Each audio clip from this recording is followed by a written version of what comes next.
Está feliz? Está feliz com Jesus? E Jesus, está feliz com você? Então tá bom. Nós vamos ler o texto de Efésios, do capítulo 6, do versículo 10 ao 13. Diz assim: Finalmente, sejam fortalecidos no Senhor e na força do seu poder. Vistam-se de toda a armadura de Deus, Peraí, gente. Chegou uma mensagem aqui. Deixa eu pôr no modo avião. Da armadura de Deus, para poderem ficar firmes contra as ciladas do diabo. Pois a nossa luta não é contra o sangue e a carne, mas contra os poderes e autoridades, contra os dominadores deste mundo de trevas e contra as forças espirituais do mal, nas regiões celestiais. Por isso, vistam-se de toda a armadura de Deus, para que possam resistir no dia mau e permanecer inabaláveis, depois de terem feito tudo isso. Amém? Vamos orar? Querido Deus, em nome de Jesus, Pai, nós te pedimos nessa noite, a Tua presença se faça presente aqui, Deus. Que Teu Espírito Santo venha ministrar aos nossos corações, venha trazer uma palavra, Senhor, diretamente dos céus, aqui para essa noite, Senhor, para falar conosco. Que eu seja um instrumento nas Tuas mãos, que eu seja o Seu porta-voz nesse lugar, Deus. Que diminua eu, que o Senhor cresça nesse lugar, Deus. É o que te pedimos, Senhor. E tudo aquilo que queira vir atrapalhar, tirar a concentração, tudo aquilo que queira vir, Senhor, sobre as nossas vidas essa noite, nós repreendemos em nome de Jesus, Pai. Que a Tua presença se faça presente neste lugar, em nome de Jesus. Amém. Amém? Aplaude ao Senhor aí.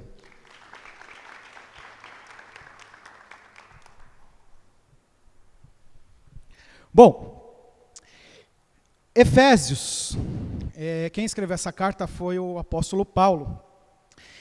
E vamos entender um pouquinho, antes de irmos para esse texto, o que aconteceu, como que era a cidade e por que Paulo escreveu essa carta. Paulo escreveu essa carta provavelmente uns 5, 6 anos depois que ele esteve na cidade lá de Éfeso. Ele estava na sua terceira viagem, e aí ele escreve essa carta para o pessoal que ficou lá. E a cidade de Éfeso teve algumas características que lá em Atos, você vai poder ler depois, eu não vou ler aqui, mas você lê depois e você vai entender um pouquinho sobre o que tinha nessa cidade. O nome Éfeso tem origem incerta, mas alguns estudiosos sugerem que ela pode significar desejado ou desejável. Éfeso era realmente uma cidade desejável do ponto de vista econômico, cultural e religioso. Era uma cidade rica, era a cidade mais rica do Império Romano, né? Era o que mais trazia ali para o povo, para o Império Romano, as riquezas. Era um centro comercial com um porto muito movimentado. Era uma cidade ligada ao turismo religioso e à venda de estátuas, principalmente da deusa que eles contemplavam lá, que era a deusa Diana. Lá abrigava esse templo que o pessoal ia lá para visitar, e havia muito comércio de estátuas, havia muito idolatria naquela cidade. Era uma cidade onde havia feitiçaria, onde havia magia negra, onde havia muitas coisas de idolatria. Então Paulo foi para aquela cidade para poder realmente pregar o evangelho. E apesar de ser uma cidade hostil, apesar de ser uma cidade onde havia tudo isso, ela foi uma cidade, quando Paulo esteve lá, que aconteceu muitos milagres, aconteceram muitas coisas nos 3 anos mais ou menos que Paulo ficou lá. E Paulo, quando chega, ele encontra alguns discípulos lá, e ele pergunta: vocês conhecem o batismo? Aí eles falam: nós conhecemos o batismo de João. E aí Paulo fala para eles: mas o batismo de João é para gerar o arrependimento. Eu quero quero saber sobre o batismo do Espírito. E aí os discípulos falam: nunca ouvimos falar. Então Paulo, ele coloca ali a mão sobre eles, e o Espírito Santo vem sobre aqueles discípulos, o fogo desce ali naquele lugar, e eles são batizados e começam a falar em línguas estranhas. Paulo, ele prega na sinagoga durante esse tempo, por mais ou menos uns 3 meses. Tinha uma sinagoga lá, dos judeus, e Paulo prega lá uns 3 meses. Só que a pregação de Paulo começa a incomodar os judeus da época. Assim como Jesus incomodava em Israel, a pregação sobre Jesus começou a incomodar. E aí os judeus lá, os sacerdotes, começaram a ficar incomodados com a palavra de Paulo. E Paulo falou, mano, quer saber? Deixa eu ralar daqui. E ele foi pregar, foi ensinar todos os dias na casa de Tirano. E lá ele ensinou por mais ou menos 2 anos, todos os dias, e lá acontecia milagres, lá acontecia o ensino da palavra. E muitas coisas aconteceram a partir que Paulo começou a chegar lá e pregar todo o evangelho de Jesus. Havia um cara na cidade que chamava Demétrio. Ele era um joalheiro da época. E ele vendia as estatuazinhas lá da deusa Diana. E isso também começou a impactar nas vendas dele. Começou a causar lá com a galera, que a galera começou a se converter ao evangelho. E aí ele, pô, não está certo isso, né? Então ele começou a falar com o pessoal da cidade, falou, pô, tá causando isso daí, ó. Todo mundo vai estar perdendo dinheiro, o pessoal está deixando de seguir servir a nossa deusa Diana, e não está certo isso. Então começou um burburinho lá na cidade, e a galera começou a falar, pô, Paulo, não está certo isso daí não, mano, vamos cair fora. Ô, Rafael, tudo bem? E a multidão começou a se enfurecer, a se rebelar lá na cidade, começaram a gritar, grande a Diana, Diana de Efésios. E aí começou uma multidão, e Paulo, os discípulos falaram, Paulo, fica aí, fica de boa, fica na moral, não vem para cá não, que o bicho está pegando. E Paulo ficou de boa lá, até então que as autoridades colocaram lá, apazigou a cidade toda, ficaram, gente, vamos acalmar os ânimos, ficar de boa. E aí Paulo foi embora. Então, esse é o contexto que aconteceu quando Paulo foi para a sua viagem missionária. Ele foi para lá para pegar o evangelho, e aconteceu essas coisas. Aconteceu mais umas coisas interessantes também. Lá, a Bíblia fala que tinha os filhos de Seva, ou Seva. E eles tentavam expulsar os demônios, e aí, porque eles ouviram Paulo falando, expulsando demônios, falando sobre Jesus, e eles tentaram também fazer igual Paulo. Então eles eram tipo uns exorcistas da época. E aí eles caçavam uns endemoniados lá pela cidade. Povo, tem um endemoniado aqui, ó, vem cá. E aí eles falavam, em nome de Jesus que Paulo prega, nós expulsamos você. Aí rolou uma confusão, porque o demônio chegou lá e falou assim, a gente conhece Paulo, conhece Jesus, mas você eu não conheço. E aí o que aconteceu? O endemoniado lá, o cara foi para cima desses caras, aí, mano, espancou eles, bateu neles e, cara, imagina essa cena. O cara vai lá expulsar, e aí o demônio fala, eu conheço Paulo, conheço Jesus, mas você, quem que é? E aí aqui já é a nossa primeira lição. Os demônios conheciam Paulo porque ele pregava o evangelho, porque ele tinha uma vida com Cristo, porque ele fazia o que Deus mandou ele fazer. Mas aqueles caras foram só por empolgação. Será que hoje, se acontecer uma coisa semelhante, nós temos o relacionamento certo com Cristo para poder tomar uma atitude de expulsar um demônio, por exemplo? Será que o demônio vai falar, pô, eu conheço o pastor, conheço o Gui Rebustini, conheço o Rafael Bueno, mas você, quem que é? Será que você tem incomodado?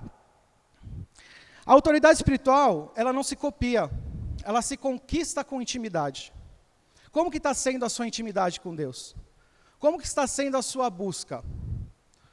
O que tem acontecido no seu secreto? Você tem incomodado o reino das trevas ou você é só mais um ali no meio da multidão? Que os demônios acabam não se importando com você, porque isso daí não faz mal, isso daí já está no meu time. Nossa, eu estou no time do diabo, sai fora, Guilherme, tá louco?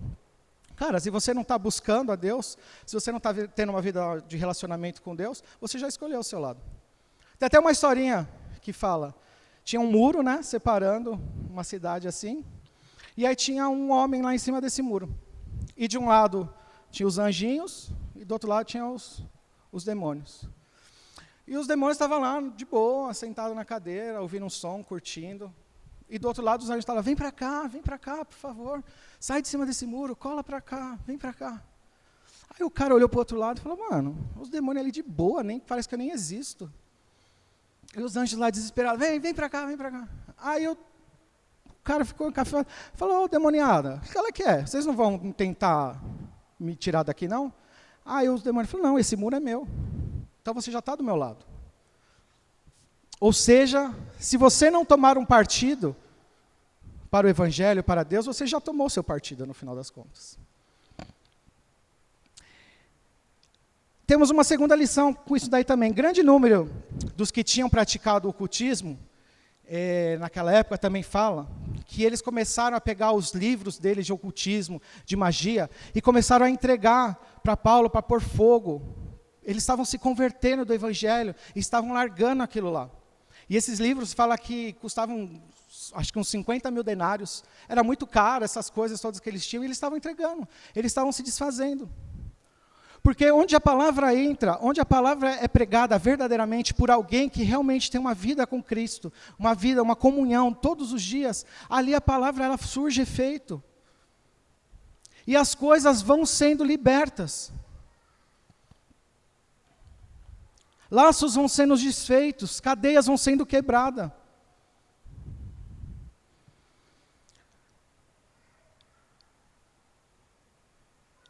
E aí, Paulo escreve a carta. E aí a gente chega aqui, quando Paulo está preso em Roma, foi quando ele escreveu essa carta, ele está lá aprisionado com os guardas, e por isso que ele vai fazer essa alusão à armadura, porque os soldados romanos eram comuns naquela época, andavam pelo povo, andavam com a galera lá, estava no meio do povo, então o pessoal sabia como que era o soldado romano. Então por isso que Paulo traz essa alusão da armadura, das vestes romanas ali. E aí a carta, vindo para a carta agora de Paulo, nós podemos dividir essa carta em duas metades. A primeira parte, que vai do capítulo 1 ao capítulo 4, ao começo do capítulo 4, Paulo mostra que a história do Evangelho chega ao ponto principal em Jesus. Então ele está dizendo que aqui, nos primeiros 4 capítulos, se resume em Jesus, no Evangelho, que pessoas ali que viviam, judeus e gentios, todos agora, a partir de Cristo, eram um só. Todos agora, a partir de Cristo, do sacrifício de Cristo, podiam ter o contato, um relacionamento com Deus. E do capítulos, a gente consegue dividir assim, foram escolhidos e abençoados em Cristo, foram salvos pela graça e agora fazem parte de um só povo. O plano, que era um mistério de Deus antes de ser revelado, ele foi revelado a partir de Cristo, e Paulo vem falando isso nos primeiros 4 capítulos também. E Paulo chama para viver essa história, essa vida, em uma unidade só. Ele falava para o povo, nesses 4 capítulos, vocês têm que se unir, vocês têm que ter um mesmo propósito, vocês têm que estar na mesma visão, vocês têm que compartilhar do mesmo evangelho, não pode ter divisão entre vocês. E a segunda parte, Paulo mostra que o evangelho, por causa do evangelho, a nossa vida precisa mudar, no dia a dia, nas escolhas, na família, na comunidade, e até diante das lutas espirituais. E aí do capítulo 4 ao 6 ele ensina também que devemos viver como respeitar a família, como respeitar a mulher, como fazer com seu marido. Paulo fala sobre imitar a Deus, viver em santidade, ter uma vida diferente do mundo e dar orientações para os maridos e para as esposas. E aí chega até no capítulo 6, que é onde a gente vai entrar no nosso ensino aqui de hoje. Ele também ensina um pouquinho sobre pais e filhos e comportamentos, como pais devem agir com filhos e filhos devem agir com os pais. E por que eu falei tudo isso antes? Porque é o seguinte, quando nós vamos ler a palavra de Deus, nós temos que saber aonde que está, onde que nós estamos, que ponto que nós estamos. Não pode pegar um versículo solto, ler e tirar aquilo como uma verdade para você. Porque é daí que começa o perigo. Se você pega um versículo e não entende tudo o que aconteceu, aí começa aquela coisa, isso daqui fez bem para mim, vou pegar só esse versículo. Mas você tem que entender esse contexto. Então, entenda o que você está lendo. Busque saber o contexto de toda a história. E o Paulo, ele nos dá um alerta, que nós estamos em guerra. Se vistam, se preparem, se posicionem. A vida cristã, ela é uma guerra. Nós vivemos em guerra constantemente. Mais cedo ou mais tarde, nós perceberemos que a vida não é um parque de diversões. A vida cristã não é um parque de diversões. Ele é um campo de batalha.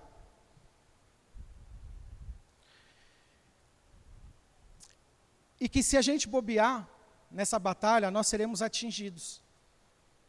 E seremos derrubados. Mas Paulo também fala que contamos com a ajuda do Senhor. E o inimigo que temos diante de nós, ele se acaba tornando menor. Mas sem o Senhor, esse inimigo vai ser maior que você. Então Paulo vem alertar, se revista, coloque a armadura. Não vá para o campo de batalha de qualquer jeito. Não vá despreparado. Porque se você for despreparado, você vai cair. Se você for simplesmente por ir na onda, você não vai conseguir. Certa vez, eu fiz um seminário com o Rafa, inclusive, de 2 anos, em tempo integral, para o ministério. E logo nos primeiros dias de ministério, nós saímos para evangelizar. Aí chegou no parque, tinha um grupo de jovens lá e tal, vamos ali falar com eles. Aí chegamos lá, aí tinha uma menina lá, um grupinho, e aí o Rafa, mais uma pessoa, foi lá falar com essa menina e começou a falar, e aí, como tá, tudo bem, não sei o quê. Você conhece Jesus? Acho que a menina incorporou ali uns 500 demônios no corpo dela e falou, Jesus? Mas você sabe que o universo é isso? Você sabe que a Terra é assim? Você sabe que o Big Bang fez isso? Você sabe aquilo? Você sabe aquilo outro? Jesus? E a gente ficou assim, cara. Meu Deus. Socorro.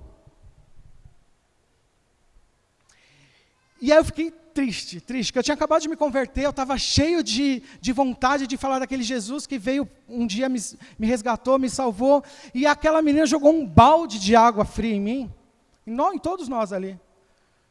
Ela literalmente esmagou a gente com tudo que ela falou. E aí nós saímos dali, e na hora, acho que foi uma das primeiras vezes assim que o Espírito Santo veio falar comigo. Ele, como que você quer ir me defender se você não me conhece?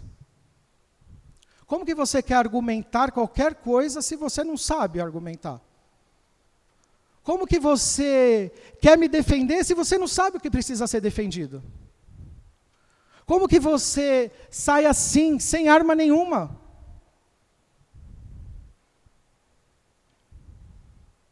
E aí, a partir daquele momento, eu entendi. Falei, eu preciso buscar.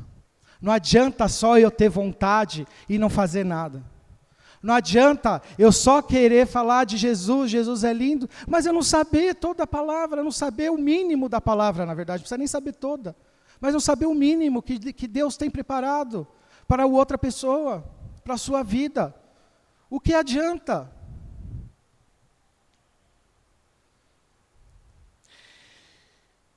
E o que Paulo quer trazer também nessa mensagem é que nós não devemos também subestimar o diabo. Não vai fazer nada. Eu vou na igreja. Eu vou no NIL. Eu vou no culto. O diabo não vai fazer nada comigo. Isso daí é só coisa que está escrito na Bíblia, não é de verdade. Você fazendo isso é como se você morasse numa casa, sem ser condomínio, sem ser nada, e deixar o portão aberto, deixar de boa. Não tem ladrão não. É de boa, não vai entrar ninguém aqui não. E o ladrão está lá só de olho, esperando você deixar a porta aberta, para ele poder entrar. E fazer a limpa na sua casa. Mas também nós não podemos superestimar o inimigo. É como que alguém ouve um barulho na casa e já começa, meu Deus, tem bandido, tem ladrão aqui, meu Deus, e agora? Se esconde debaixo da cama, liga para a polícia, faz tudo, não sei o quê. Se você estiver preparado, se você trancou a casa, se você fez o que precisa ser feito, Deus já te deu a vitória, Ele já é com você e Ele já é derrotado. E Ele não vai conseguir ir contra você. Em 1 Pedro 5,8 diz assim: estejam alertas e vigiem. O diabo, o adversário de vocês, ronda como um leão, rugindo e procurando a quem devorar. Ele nos ronda procurando um deslize, um olhar diferente, um momento de distração. O leão, ele é mortal. Quando ele ataca, é para matar. E ele fica só à espreita, tentando procurar quem tragar, quem devorar. E quando ele dá o bote, se você estiver despreparado, não tiver preparo físico para correr, ele te pega. Estamos expostos a batalhas espirituais todos os dias, desde o acordar, durante o dia, ao ir dormir e até mesmo durante o sono. Em todo momento, ele vai procurar te atacar de alguma maneira. Em todo momento, ele vai tentar algo contra a sua vida. Ele é persistente, ele é paciente. Ele só quer um deslize nosso. Entenda isso, o mundo espiritual é real. E estamos em guerra, de um jeito ou de outro. Se você não está guerreando, você é uma vítima. Você é uma pessoa fácil de ser atingido. Ou somos vítimas, ou somos um soldado. Você está na guerra, você está no campo de batalha. Agora é a sua escolha. Eu vou ser um guerreiro ou eu vou ficar dando sopa? Mas eu tenho uma notícia boa essa noite. Falei que ia tentar ser no amor hoje. Essa guerra já foi vencida. Essa guerra, Cristo já venceu por nós. O inimigo, ele só quer tentar abater alguém do reino. Ele só quer tentar abater um soldado. Mas essa guerra já foi vencida. E você não está lutando para vencer essa guerra. Nós não estamos lutando pela vitória. Nós estamos lutando em vitória.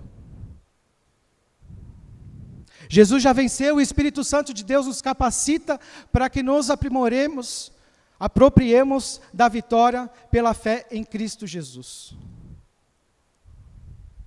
Então não tem porquê nós não buscarmos algo que já foi conquistado. Não tem porquê nós, cara, eu não vou fazer nada porque eu tenho medo. Eu não vou buscar porque eu não sei o que fazer. Eu não vou buscar porque, cara, e se ele me pegar? E se ele me derrubar? E se ele me abater? Você pode até cair. Mas Cristo já venceu por você e Ele te pega pela mão, Ele estende a mão e Ele diz, filho, vem aqui, segura na minha mão, levanta, eu vou cuidar de você. Essa sua ferida vai sarar. Essa sua dor vai passar. Mas não se afaste de mim. Fique perto de mim. Não vá por esses caminhos. O meu caminho é melhor. O meu caminho é perfeito. A minha vontade é boa. Ela é perfeita e agradável. Não se sinta derrotado por aquele negócio que você luta. Entenda uma coisa, pecado é diferente de tentação. Todos nós sofreremos tentações todos os dias da nossa vida. Mas se nós estivermos revestidos com toda a palavra de Deus, com toda a armadura que Deus nos proporciona, essa tentação vai ser mais difícil de você cair em pecado. Mas a luta é diária. É constante. Não se sinta o super-homem. A palavra diz para nós renovarmos a nossa mente todos os dias. Se a palavra diz isso, é porque ela sabe o que está falando. Se Deus falar isso para a gente, Ele sabe o que nós passaremos. Jesus veio em carne e Ele sabe tudo o que você passou, que está passando, e tudo que você vai passar. Pois Ele sentiu, Ele passou por tudo isso. O dia mau vai chegar. Ele vai chegar. É inevitável. Em João 16:33 diz assim: no mundo tereis aflições.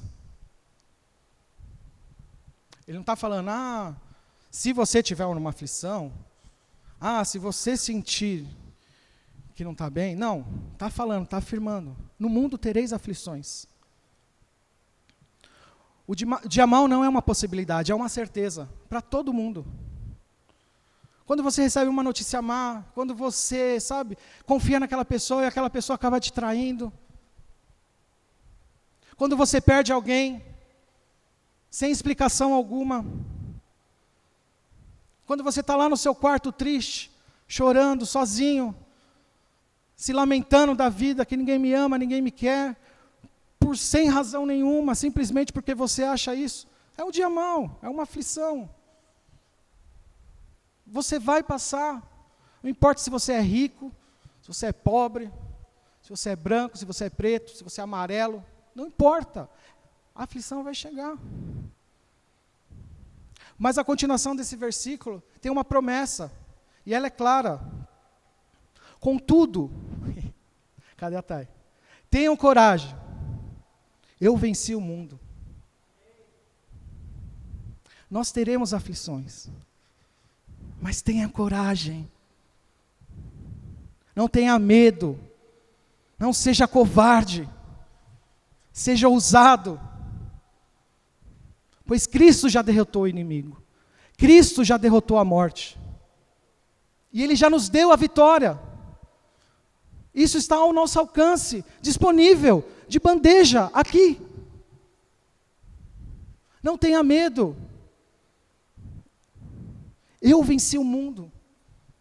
Do que você tem medo? O que está te afligindo? Qual é a sua dor? O que tem acontecido com você? Cristo diz essa noite para você, não tenha medo, tenha coragem, seja ousado, dê passos de fé. A continuação do versículo que nós lemos, ela diz assim: depois de terem feito tudo isso. Essa frase revela a nossa responsabilidade. Deus faz o impossível, mas Ele espera que nós façamos o possível. Deus, Ele age, mas Ele espera que você faça a sua parte. Depois de ter feito tudo isso,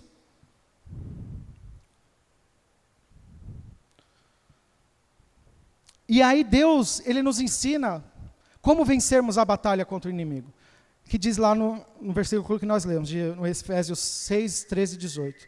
Por isso, vistam-se de toda a armadura de Deus, para que possam resistir no dia mau, e permanecer inabaláveis, depois de terem feito tudo isso. Assim, permaneçam firmes, cingindo-se com o cinto da verdade, vestindo com a couraça da justiça, e tendo os pés calçados com a prontidão do evangelho da paz. Além disso, usem o escudo da fé, com o qual vocês poderão apagar todas as setas inflamadas do maligno. Usem o capacete da salvação e a espada do Espírito, que é a palavra de Deus. Orem no Espírito em todas as ocasiões, com toda a oração e súplica. Tendo isso em mente, estejam atentos e perseverem na oração por todos os santos. O que isso quer nos mostrar?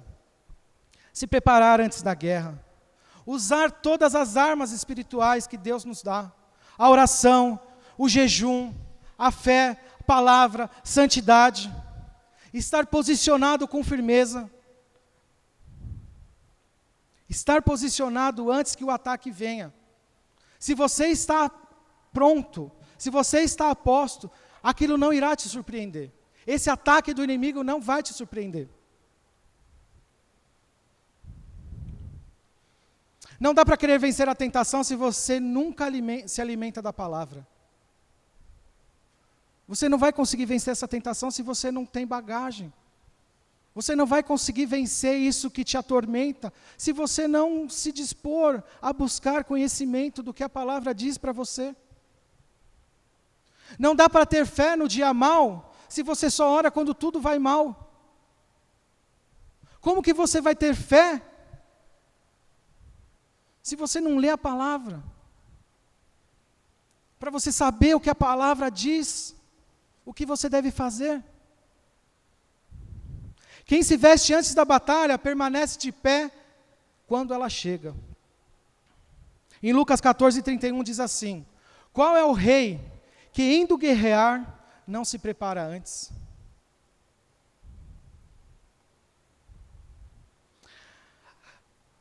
A guerra espiritual, ela é constante. E lá no versículo 12 de Efésios, no capítulo 6, diz assim: nossa luta não é contra a carne ou o sangue, mas contra os principados e potestades. Eu não sei porquê, eu tenho uma visão aberta algumas vezes. Eu vejo uns demônios aí de vez em quando. Não sei porquê. Mas é real. Não venho trazer essa palavra para você ficar com medo, muito pelo contrário, eu venho trazer essa palavra para te encorajar a não ter medo. Certa vez também com o Rafa, nós lá morando no apartamento, ele estava passando por uma situação na casa dele, e lá num quarto onde nós dormíamos, ele não estava lá, que ele foi resolver o problema com a família dele, estava tudo escuro o quarto, tudo escuro. E de repente na porta assim eu vejo como se fosse um homem muito grande. E ele era mais escuro do que o escuro. Então eu consegui ver ele como se fosse uma sombra perfeita assim, ó. Grande, maior que a porta, ele passava da porta. E aí eu fechei o olho assim, olhei de novo, e aí essa sombra foi para trás do guarda-roupa assim. Aí o outro amigo meu que morava com a gente, ele, nossa, eu falei, que foi, mano? Ele, não, nada não. Eu falei, que foi? Fala aí. Ele, não, parecia que tinha um cara mó grande aqui na porta. Eu falei, acabei de ver também. Vamos orar. Demônio, não, Jesus, vai embora. A gente estava 24 horas buscando a Deus, então a gente estava ali com vontade de expulsar uns demônios mesmo. E aí passou um tempo, a gente conversando e tal, e o demônio, o Rafa falou, lembra aquela coisa que aconteceu lá toda na minha casa? Um demônio muito grande, de tal formato desse jeito assim, apareceu pela janela da minha casa assim. Eu falei, mano, ele estava lá no apartamento, ele foi atrás de você. É assim, aí até recentemente eu mandei uma mensagem para ele, falei, Rafa, eu não sei por que eu vejo essas coisas, mano. E tem muitas histórias, depois no rolezão, senta lá na mesa lá que eu conto para vocês. Mas quando nós vemos, aí ele fala, mano, tem que buscar. Geralmente é um alerta para orar, para interceder. Então não tenha medo. Os demônios são reais, mas os anjos são reais também. A palavra fala que foi 1/3 que caiu do céu, mas tem 2/3 de anjo também para guerrear por nós. Então para cada demônio tem 2 anjos ali para te livrar. Não subestime os demônios, mas também não superestime eles. Em 2 Reis 6:16-17, tem o exemplo de Eliseu, que ele está lá na guerra, lá, que o rei da Síria queria capturar ele, queria capturar Eliseu, porque o profeta estava caguetando todas as estratégias do rei, e aí o rei queria matar ele. Ele falou, mano, vou matar esse cara. E ele envia um exército para cercar a cidade onde Eliseu estava, para poder matar o povo e matar Eliseu. E o servo de Eliseu, ele fica desesperado, ele vai lá, acorda Eliseu, e fala, tem um exército gigante aí, e Eliseu lá de boa, fala, mano, relaxa, cara, relaxa, fica de boa.